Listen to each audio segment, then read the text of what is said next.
So, did you know that for the earliest startups, founder market fit is even more important than product market fit? I know a lot of times everybody talks about product market fit, but today we're going to talk a little bit more about founder market fit, which is one of our most commonly asked questions. Hi, everyone. My name is Shuo Chen. I am a former founder, now investing in founders and teaching founders at Berkeley and Stanford. And I'm also a board member here at Decode, the largest tech community co-hosted between Berkeley and Stanford. And I'm excited to share with you a little bit more about founder market fit. So here's a little bit more. Today, we'll be covering the top 3 tactics for achieving founder market fit. So without further ado, let's dive on right in.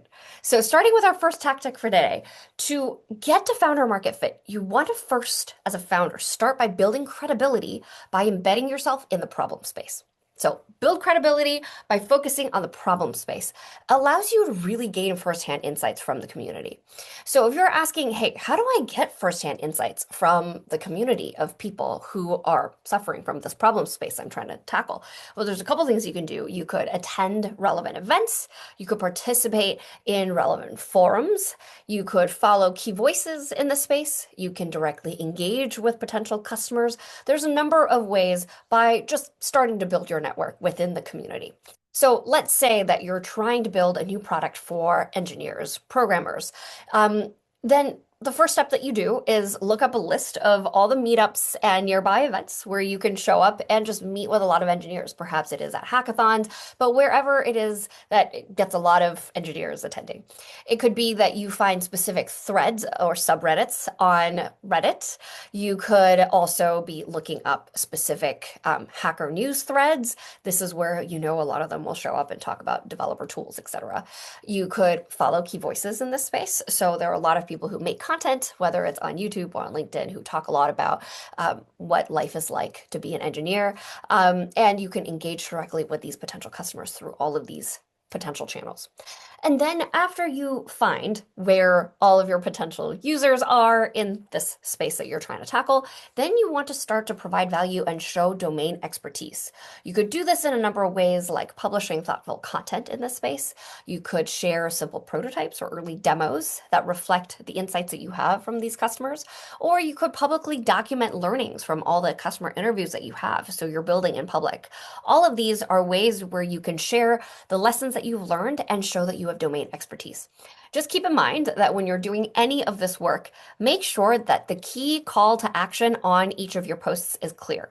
So you want to start with demonstrating learnings, saying, hey, these are the top things I've learned, so that it actually adds value to people, but make sure that you end that post with a specific call to action. Like once you've read this, either subscribe to this newsletter or comment this below for me to share a specific document with you so that there is a specific call to action. While it's great to just share content publicly and get people to engage with your post, you want to make sure that it converts into something as well.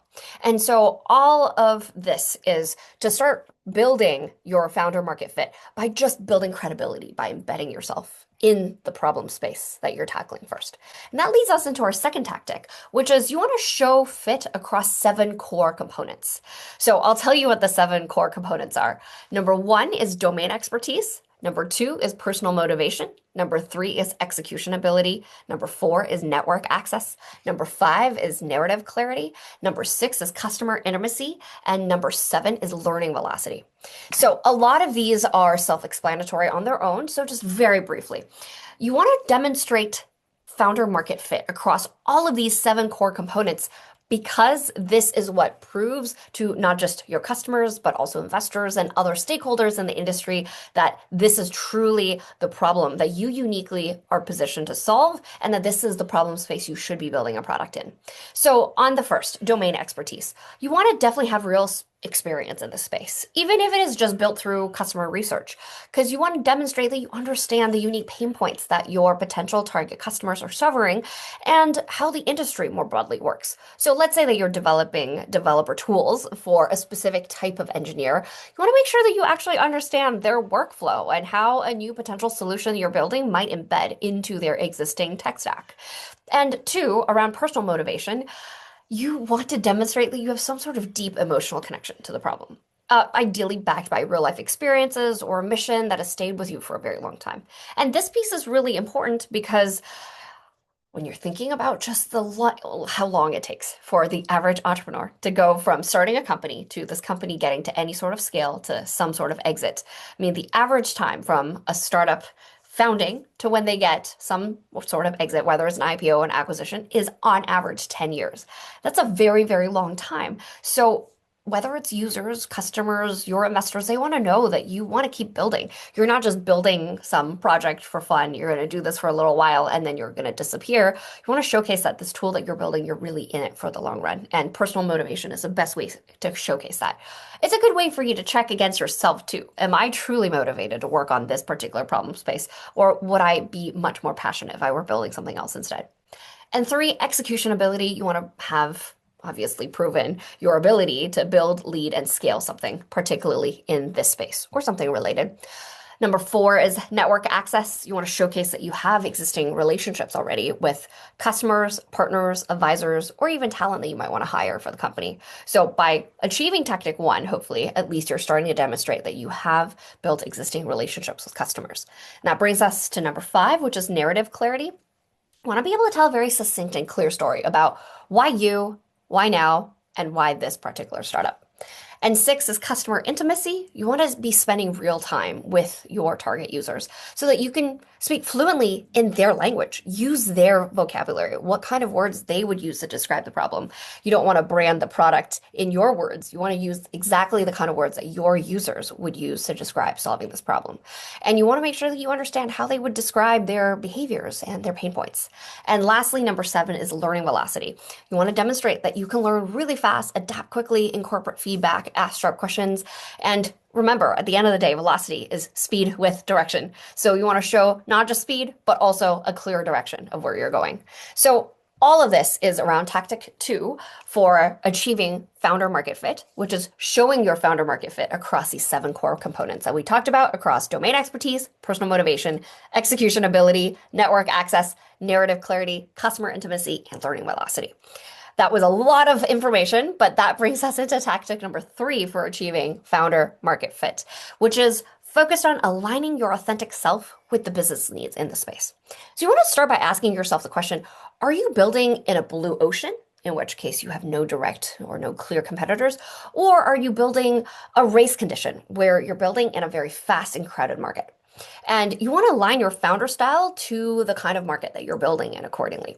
So, of course, you want to be very accurate when you're assessing yourself on whether this is a blue ocean space or a race condition. So you don't want to misalign yourself. So if you think you're building in a blue ocean, but your customers think that there's a lot of other competitors, then you want to make sure that you're designing your business around a race condition, not a blue ocean. So if you're in a blue ocean market, then your ultimate success depends on your depth and precision. Specifically, you want to build very methodically. You want to focus on quality over speed because you want to win over skeptics.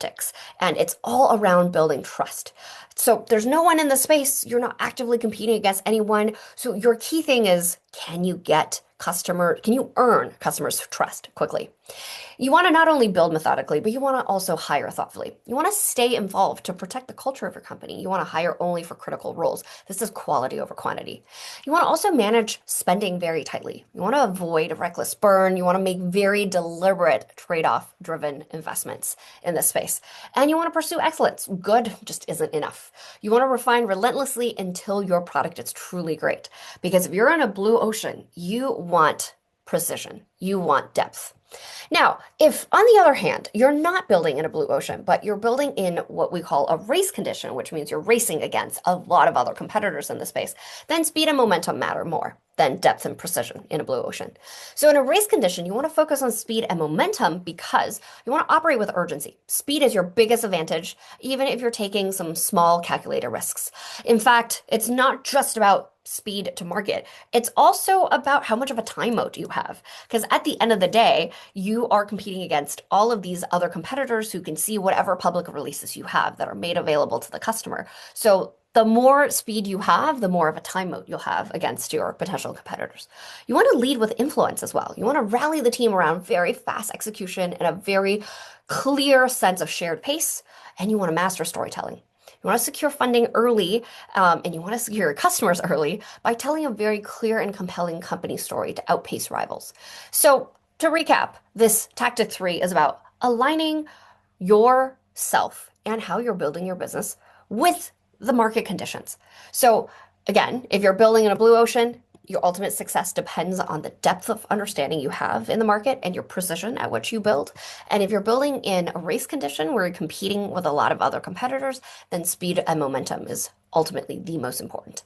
So, all of these are top three tactics to really focus on helping you achieve founder market fit in the earliest days of building a startup. If you want to learn more around other traps to avoid in this process and tools you can leverage to help you achieve founder market fit faster, please feel free to check out the link below and check out our whole newsletter.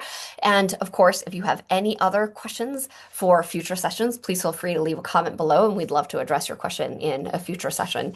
And without further ado, I want to make sure to invite you to not only subscribe to our YouTube channel, but also to share this particular video session with others, other founders in your network that you think would benefit from these earliest tactics. So thank you so much for tuning in, and we'll see you at a future week.